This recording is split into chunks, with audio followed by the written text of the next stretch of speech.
to hear it?" And she goes, "I definitely want to hear that." So she let me go long, and then she at the end of the session she's like, "Okay, now play that song for me." And she was like smiling, like she thought it was interesting or whatever, but also like I'm sure she's just sitting there judging me. And she gave me 2 book recommendations, and then she says, "Stupid Family View," and then she goes, "Okay, I'm going to give you a question to think of." And I'm like, "Oh, okay. Well, what's the question?" And she goes, "So you said that you see things as black or white." And I told her that. I said, like when I'm doing work, I'm either working at full blast, 100%, or I'm 0%. I'm doing nothing. And like I'll work really hard and then do nothing, and work really hard and do nothing. And she goes, "That's a trait of Asperger's." And I was like, "Huh?" And she goes, "Yeah, that's literally. You said you thought you're at Asperger's, right? That's a trait of the ASD." And I'm like, "Oh shoot, I didn't know that." And also seeing things as black or white. That's another trait of Asperger's. I said, "Yeah, everything's black or white for me." And it wasn't until I struggled with not always being able to answer things as black or white. Like, does God exist? Well, maybe, but also maybe not. And you really can't prove either way. So I studied philosophy, and now I'm okay with not. And she's like, "Yeah, seeing things as black or white, that's also a trait of Asperger's." And I'm like, "Oh shoot." And she said, "Okay, so how would you? So here's the question: How would you feel if you, instead of seeing things as only black or white, if you were able to accept some things, things as being gray, like in the middle somewhere?" And I clutched my chest, and I was like, "Oh, that's really painful." And I said, "Oh, but I kind of have an answer. Sorry, I know I'm supposed to think about this, but I kind of have an answer, which is that's what philosophy did for me, is it helped me get so deep into some really important questions that are like impossible to answer. And it's like, oh, okay, well, now I can be okay with the gray." And she's like, "Huh, well, you say that, and that's a fine answer, but based on everything else you've said, it seems like you still see things as black or white." And I'm like, "Oh, it does." And she goes, "I want you to focus more on the way that you felt when I asked you about seeing things as gray." And I'm like, "Ah, damn it." So what I mean is like she's not giving me any prescriptions, right? She's not my psychiatrist. Now I have a psychiatrist and a therapist. But like she asked me things that no one else has ever asked, because why would they care? And then it forces me to think about it. And then the answer is not a clear answer, but it tells me more about myself. And I'm like, "Ah, damn. Okay, this is actually valuable." Because I was against it. I'm like, if she can't give me any prescriptions, what's the point of going?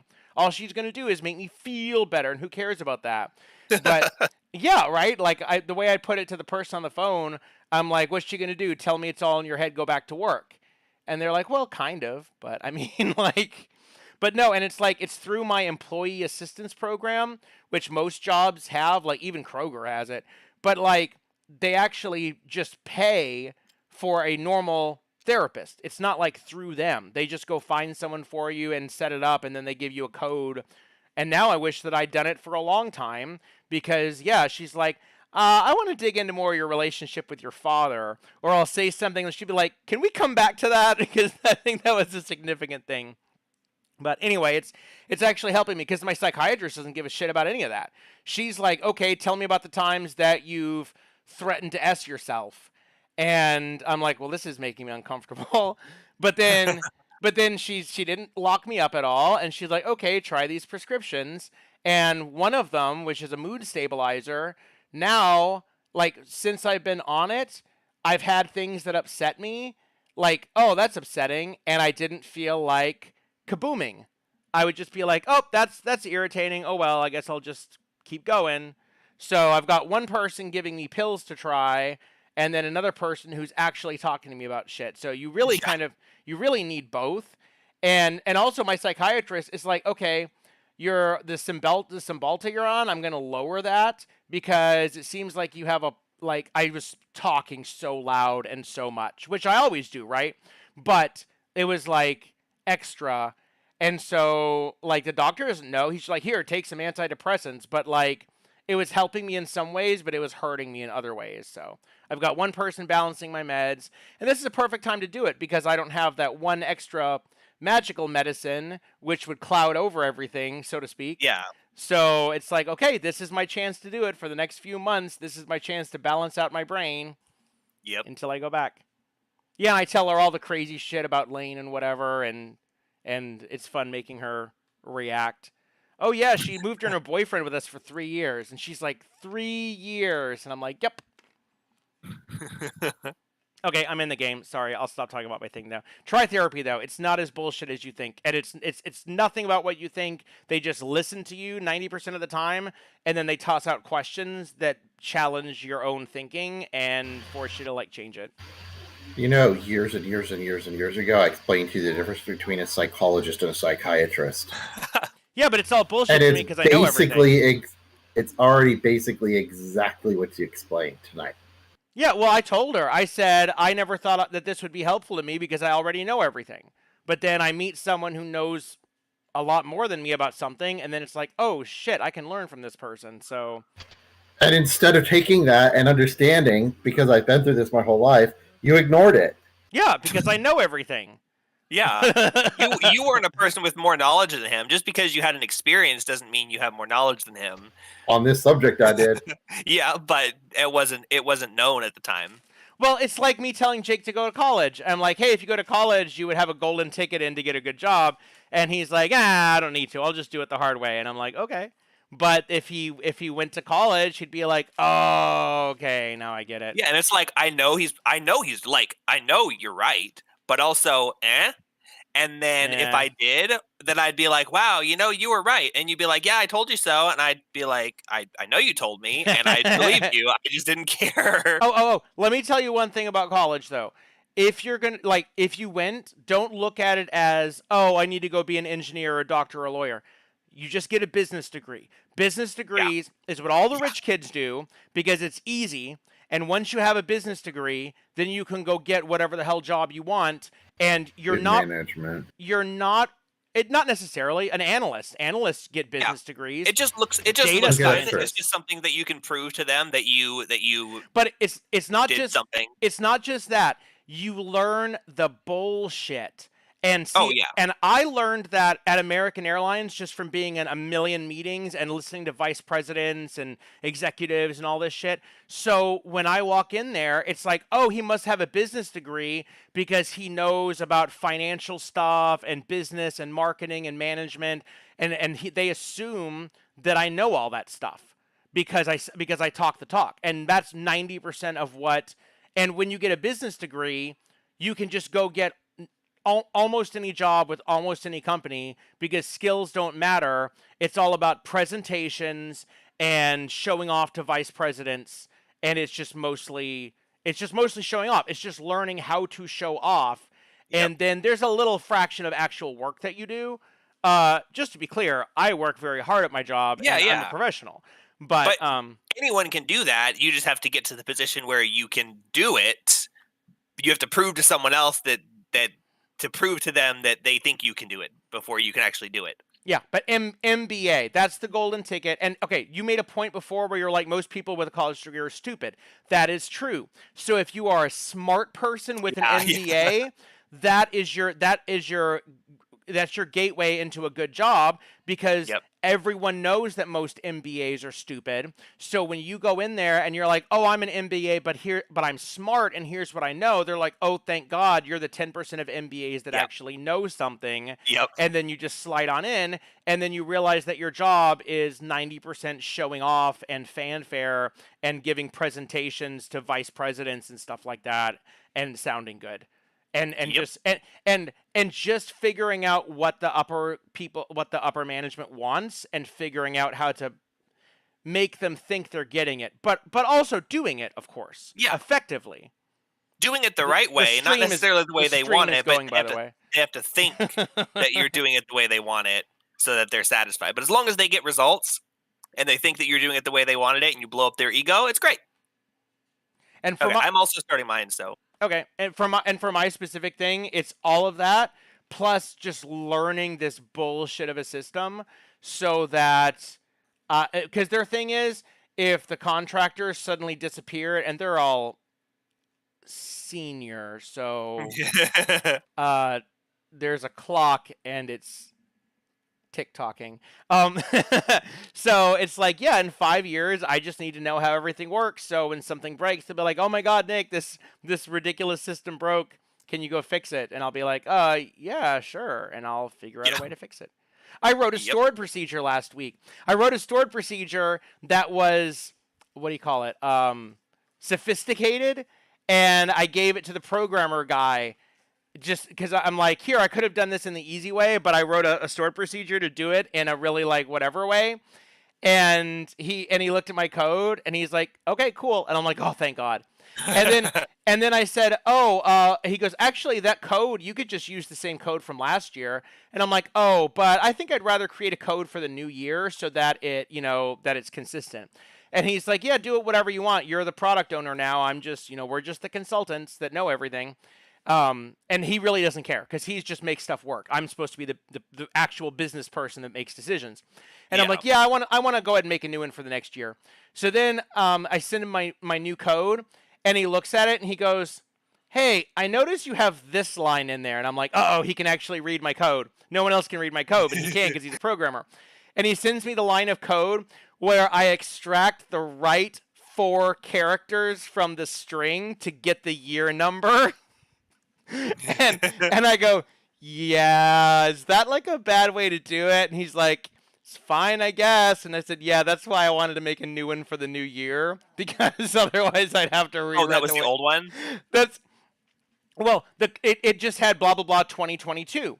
And so I'm like, okay, I assumed I had to make a new code for 2023, so I made code that whatever year you put in, so what the stored procedure does is you just hit run and it does everything for you. So next year, I don't have to remember what to do. I'm just going to go hit run. But it has to build out this calendar based on all these dates. So I just built it to do the exact same thing. And it works. But if someone made a code that didn't have the year as the 4 last characters, then the stored procedure would break. And it would be like, oh no, the stored procedure broke. Where's Nick? Would you like for me to tell you the exact line of code that crashed ST Microelectronics for 2.5 days around the globe, the entire network? Yes, please. I actually tell that story at my job sometimes. And when I told it to the contractor guy who understands all that shit, he actually laughed and he never laughed. Long story short, the file format was .stdf. Every single record that ever came in was .stdf. It was automated in the system. However, when the names came in, it came in without the extension. So I just tacked on .stdf. And if it ran into an error, that's when it called the code because it meant the file might be incomplete, rerun it in an hour. One time, one of our retarded engineers went out on the floor to do some manual testing and manually named the file .std. So almost an identical type thing.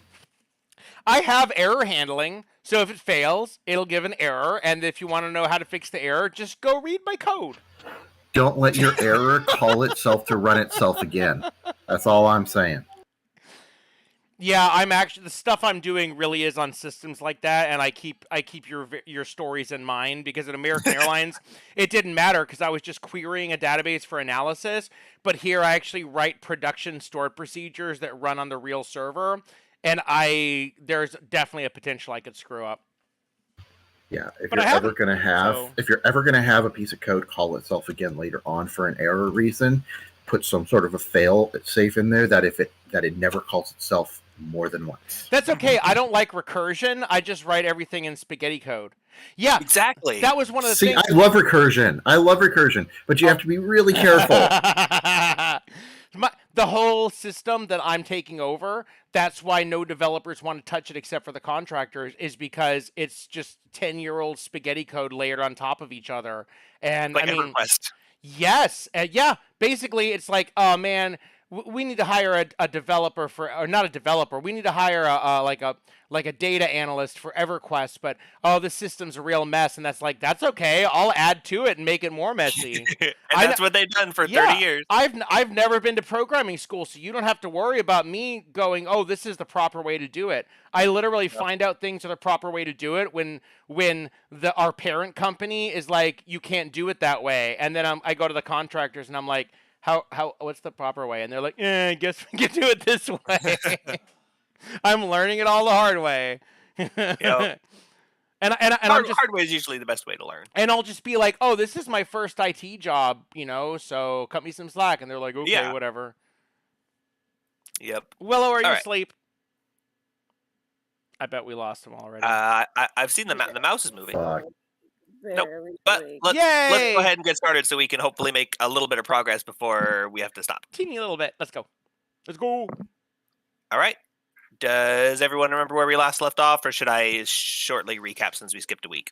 I think based on the map, I kind of remember, because we need to either explore the ogre thing or we need to do these other doors. But go ahead and do like a super quick recap. Nope, that's pretty much it. You had just entered this room where Kara is right now and hadn't explored it yet. And you know that this is the ogre room. And there's some doors over here with a bunch of rubble, which will take some time to move. But that's where you're at pretty much. So not a whole lot going on, just a couple choices. Okay, Kara, do you want to go ahead and search out that room? And then we'll talk about what to do next. Yes. Could you describe the contents of the room again? So this room is not very... It's very nondescript. It's a 20-foot chamber with a jumble of debris, rubble, and refuse. And there is a door on the opposite wall from where you are. So it's mostly just rubble and loose junk. There's definitely places where things could hide, like for searching, not for monsters. Maybe monsters. But it's not like full of rubble. And there's also not like anything of any obvious importance. So no specific areas you would particularly need to search.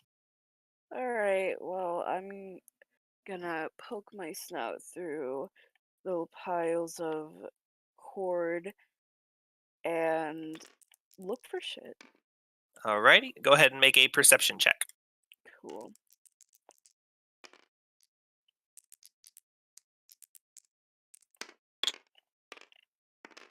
I always fling them too hard now! Oh my god, get back here. Oh. 12. So you're searching through the room, and make a dexterity check for me too. Okay.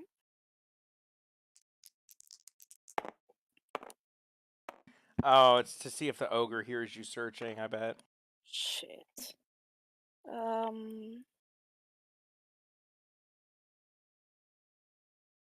A dexterity check?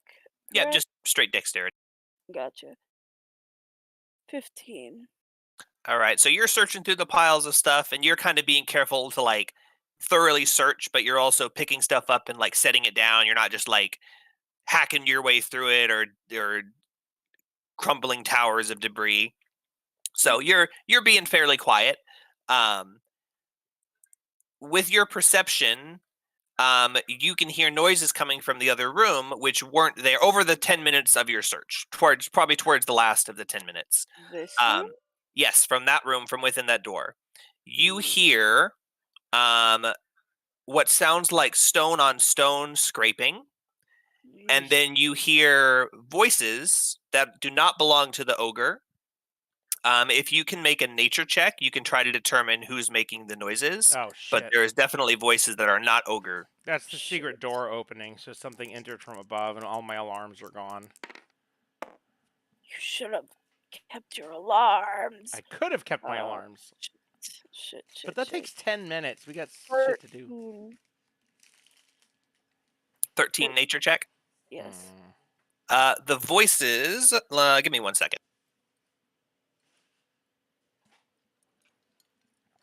Yeah, Gygax dungeons actually repopulate. The voices are monstrous in nature. Does not sound like human voices, but they are speaking common, although it seems like a broken sort of dialect of common. But your perception check was not super high, so you can't make out anything they're saying. But it does sound like they are talking to the ogre.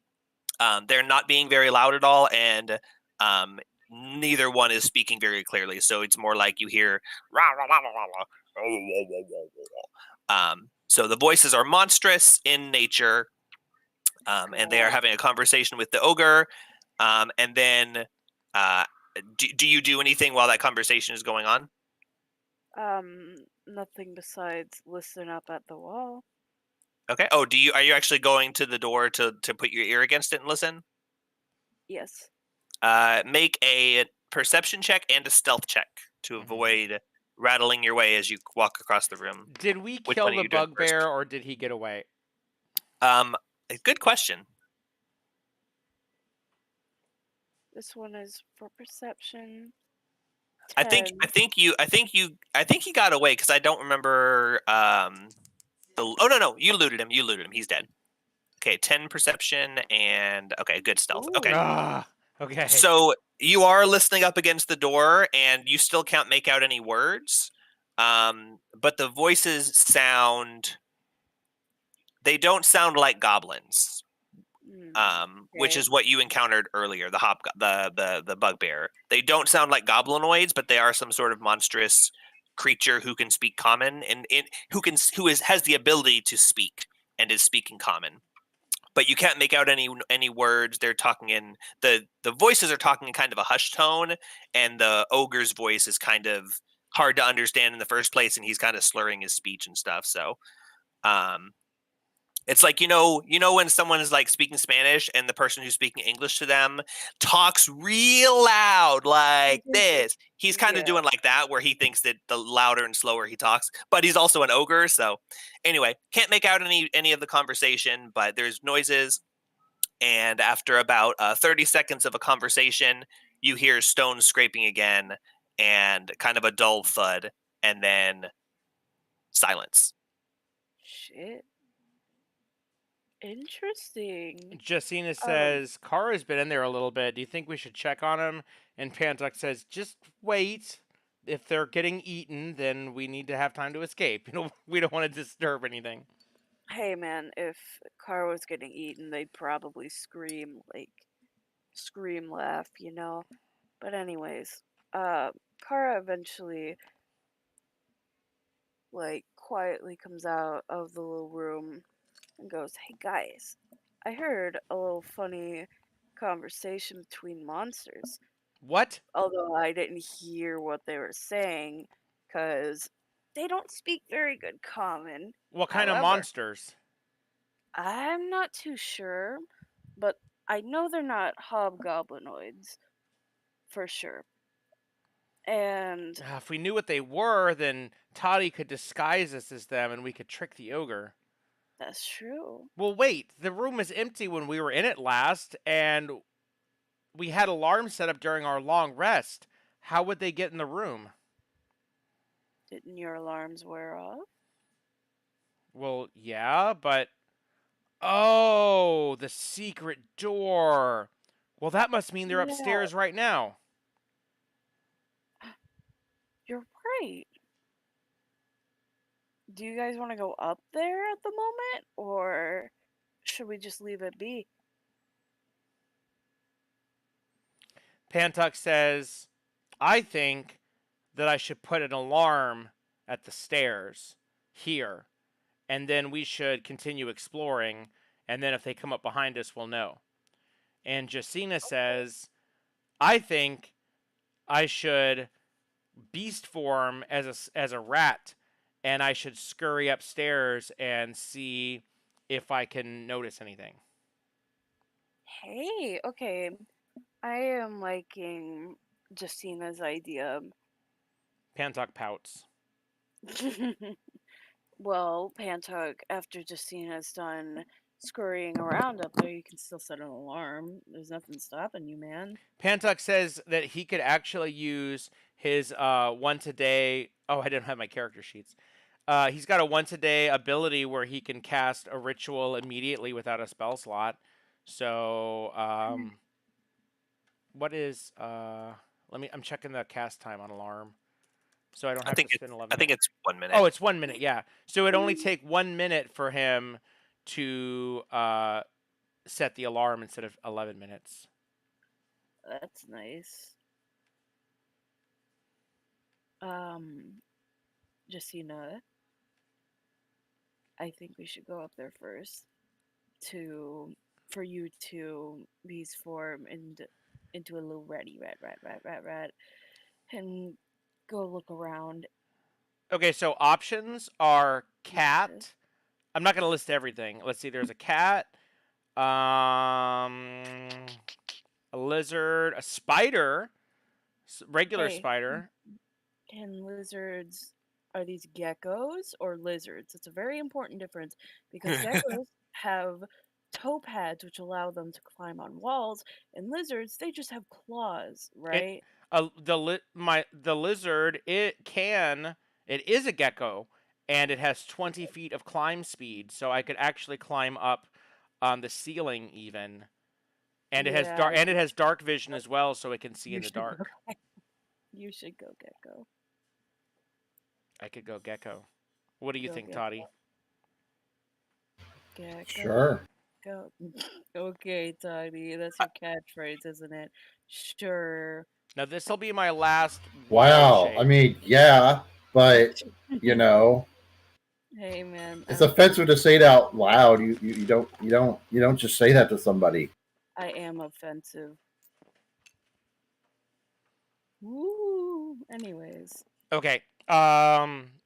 You guys stay here. I mean, do whatever you want from here, but I'm going to lizard form and climb up the stairs and see what I can scout out. Okay. So Jacina is going to use her second cast of Wild Shape, and now, and she transforms Animorph style into a tiny little gray gecko. Poof. Oh my god! It's not a poof. It's like your bones cracking and your guts reforming and disappearing and yeah, pretty much like that. Oh my god! How many of these little icons do you have? A lot. Okay. All right. Gecko Jacina is going to climb up the stairs. Good luck, Jacina. All right. You slowly climb up each step, one step at a time, as the giant steps are seemingly insurmountable. She's actually going to go up the wall. That's probably a better idea. You definitely climb up the wall at an angle adjacent to the stairs, and you come out right where you expect. Do I see anything? You do not see anything at the moment. I'm going to climb out here. All right. The room seems to be just as you left it. And fortunately for you, D&D doesn't have any rules for restricted vision in different forms. So you have exactly the same vision as you would in your human form. Really? So I have 60 feet of dark vision? 30 feet. That doesn't add together. I thought... Do you have 60 as Jacina? Yeah, 60 as Jacina. Elf features dark vision. Yeah, you keep that. Sweet. You have eyes. Scurry. I'm going to scurry into this room. Very important question. Did you leave this door open or did you shut it on your way out? Well, even if you shut it, couldn't you try to crawl underneath the door? Like through the little crack? Yeah, probably. There's probably a couple of ways to get into the room. I'm just asking what you can make a decision now. You don't have to tell me what you would have done. You're just the one who tells me whether it's open or closed because we never established that. So it would change how I describe it. It's probably closed. Okay, so the door is closed. How would you like to approach entering the room? Is there a gap at the top or bottom of the door? The top seems like it is pretty flush with the door, but when you look at the bottom, it seems like it is also flush, but there's a few places where the door leans just a little bit crooked, and with your gecko body, you think you could probably slip in. You don't think that's the case with every single door in here, and a gecko is not a free way to get past locked doors, but in this specific case, the door does seem like it's a little bit crooked, so you can conveniently get in. Okay, so Jacina is going to scurry under the door to the other side, staying on the wall and looking around the room. All right, you squeeze your body under the door, and as you come out on the other side with a pop, You look into the room and you see nothing.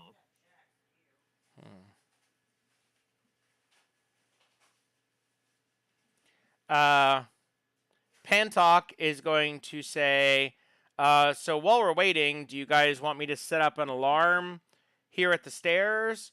Or do you want me to alarm over here? Now, I only get one fast ritual per day.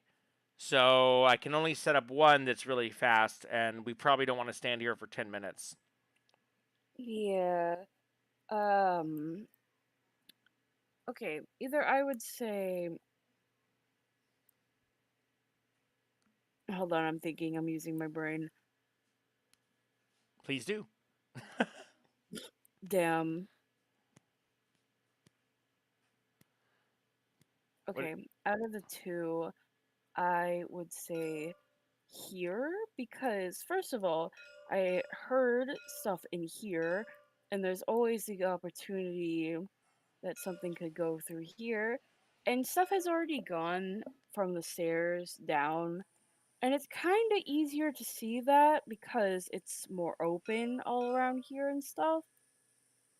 If something were to come down here, but if something were to come here, they could get the jump on us because they'd have this whole room, which if we came back into from here, then we wouldn't be able to see that coming very easily. Okay, but I'm scared that I might attract attention if I put it here. I could, You but... do it stealthy. I think but being behind the door, you're not necessarily going to attract much attention speaking quietly and doing a ritual. I think you can be on the other side of a door and perform a ritual. As long as somebody doesn't come through the door, you're probably fine. Okay, so Pantalk is going to set an alarm right there, and I'm going to go tick that off. So using Awaken Spellbook, I can cast one ritual at a normal speed per day, per long rest. So I checked that off, and it takes me 60 seconds, so 10 rounds to set an alarm there. All right. While Josina is exploring the upper area, you spend 1 minute, and an alarm is set. Are you alarming the area, or are you alarming the door? The door. Okay, so the door is now alarmed. If anything opens or probably even touches the door, you will get a ping in your mind. While Pantalk is setting up the alarm, I am keeping watch at the stairs just in case Josina comes back down or anything else comes down.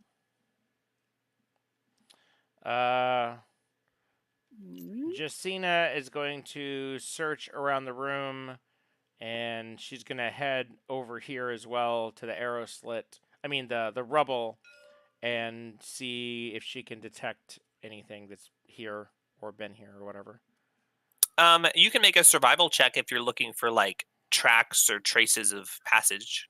Yes, yeah, if she doesn't see anything, then she's going to do that. All right, you can make a survival check just to, since you've kind of already scouted out the room a bit, you can kind of generally look around for clues. So make a survival check. Yeah, that's pretty low. 8. It doesn't seem like you do see some footprints and things in the rubble, but you're pretty sure those belong to your party and or the bandits that were here before. It doesn't seem like you find anything recent.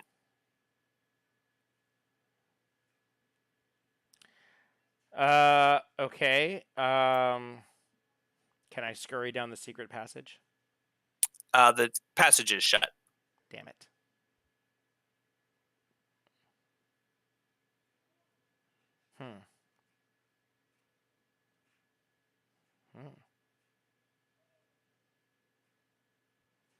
I guess if you want to, like, because you know where the latch is, you're the one who found it. I guess if you want to make like a strength check to try and snap the latch, you can.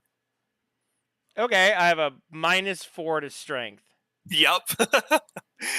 So let's Lizard call it power. Let's call it a DC 10 because it's not a very difficult difficulty check. What? 5 minus 4, so 1. Yeah, no, you get under that thing and you spend a good 30 seconds huffing and puffing and pushing, and it's like Rufus from Kim Possible. You just can't do it. Shit. Well, I'm gonna have to scurry back downstairs. So I scurry and I don't see anything. Like, I look around the rubble. I try to look outside. I see nothing. Right? Yep. Nope. You don't see anything. Any signs of anything? No noises. No visuals. Nothing. Okay. Before I go back downstairs, I'm gonna scurry. I'm on the ceiling, by the way, and I'm gonna scurry down this hallway and see if I notice anything. Nope. You keep in mind you're not making a perception check necessarily, because there's not really, you kind of know where things would be unless you're looking in specific hiding places. Yeah. I'm just describing what's in the open. So if something was like, crouched in the rubble, you wouldn't see it without perception check. But okay, Gecko elf does whatever a gecko does, which apparently is nothing successful. Gecko elf scurries back downstairs. I'm going to telepathically speak to Kara and say, I found no signs of anything upstairs, and I tried to go down the secret passage, but I can't open it myself because I'm a gek. Oh, shame you couldn't find much, man.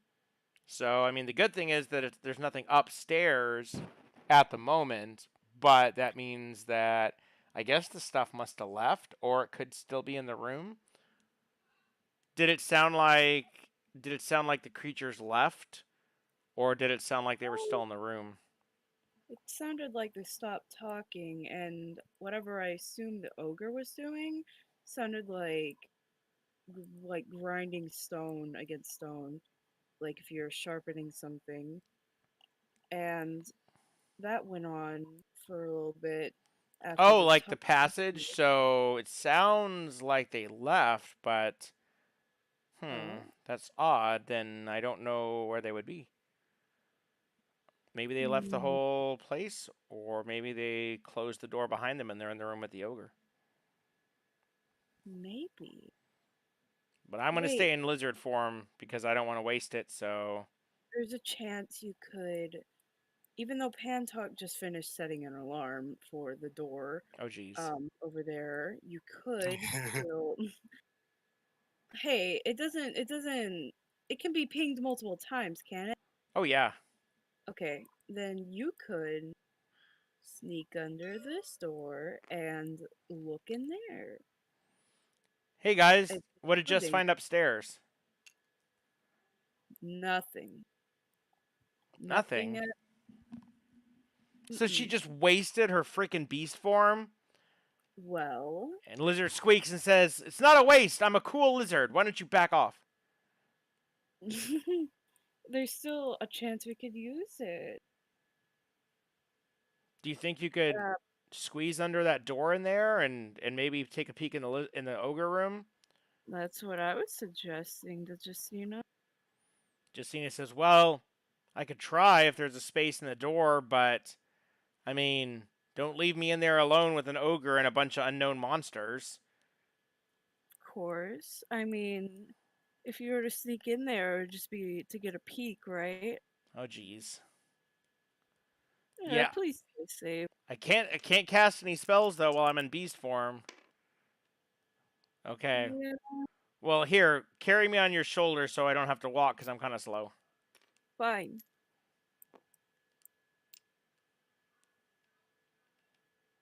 Oops. Go, my lizardy lizard. Oh, jeez. Okay, Justina looks to see if there's any cracks in the door that she can crawl through. This door does seem so. It is, let me see if I have a description of the door. This door has lizard-shaped cracks. No, there's no description of the door, but this one does kind of have like it's more like a room door than like a house door. The one upstairs is more like a house door where it's flush. This one's more like a bedroom door where there's a little bit of space at the bottom, not enough to like reach your fingers through, but enough to get like an implement or a lizard under. Okay, but you guys get ready to charge in here in case I get screwed. Okay. Shit. Well, okay. We're going through with this anyways. So Should Toddy try changing into a creature in case maybe she has to go in first and she can try to trick the ogre? But we don't know what creatures. Yeah, I wouldn't know what you want me to change into. Well, it's not goblinoid. So there's orcs, kobolds. Hey, I will say that Kara would have recognized kobold voices. Oh, that's right. Cause he's a kobold.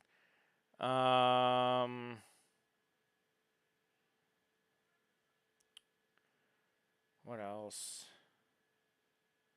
Most of them are goblinoids. Not kobolds. Not. Okay, well, there's orcs. Oh, there's what's those mean ones? The hyena ones. What are those? Gnolls. I bet it's not gnolls though. I'm gonna guess orcs. I mean, I'm just guessing, but it doesn't have to be the exact creature. You could just be an orc that's here. Orc is an option. That's Pantok. And Jacina says, yeah, that sounds like a great idea. Just randomly transform yourself into a random humanoid and just barge on in on an ogre. Well, it's better than adventurers. How would they know the difference? That's for you to figure out. That's Pantok. He's being a smartass. And Justine is like, okay, well, it's up to you. Do you want to transform into something? That's like a whole spell slot, I think.